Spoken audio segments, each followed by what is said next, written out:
Olá, começa agora o Informe-se direto dos estúdios da Unisa Digital. Hoje conversaremos sobre comportamento do consumidor e para isso recebemos a professora Magali. Magali Colcone Carrijo é graduada em Ciências Administrativas e Econômicas, é doutoranda e mestre em Administração, é especialista em Marketing e atualmente ministra aulas na Unisa nos cursos de MBA, pós-graduação e graduação em Administração de várias disciplinas no sistema presencial e EAD, ensino à distância. Obrigada pela presença, professora. Obrigada, eu que agradeço. Para começar, quem é o consumidor? Nós vamos falar de um assunto bastante em pauta hoje em dia, né? Várias organizações estão tentando saber, na verdade, quem é o seu consumidor. E assim, para abrir já essa nossa conversa, que é até bastante polêmica, eu gostaria de colocar um dado bastante, então, polêmico nesse sentido, porque a maioria das empresas, essa maioria, eu digo, nos estudos, dizem que 68% das empresas no Brasil não conhecem o seu consumidor. Né? É bastante, né? Um número bem acentuado. O que significa conhecer o seu consumidor?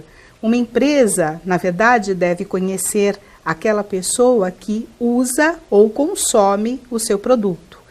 Ela pode ter um gênero diferente, né, que a gente fala com relação ao sexo, masculino, feminino, nível de renda, idade.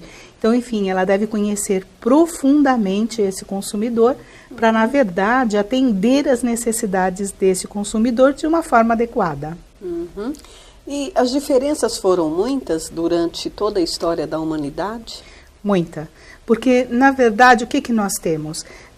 Até mais ou menos a década de 50, vamos falar assim, logo após a Segunda Guerra Mundial, nós não tínhamos uma intensa competitividade com relação às empresas. Essa competitividade foi se acirrando à medida que o tempo passou. Então, vou dar um exemplo. Ford, né, que é um modelo mais clássico. Sim. Ele produzia lá o Ford T29 preto. Se você queria outra cor, você não tinha como consumir. Na verdade, você teria que consumir aquele carro, que é o preto. A partir do momento em que há um segundo fornecedor daquele produto, ele vai tentar se diferenciar. Ele vai tentar satisfazer aquelas outras necessidades.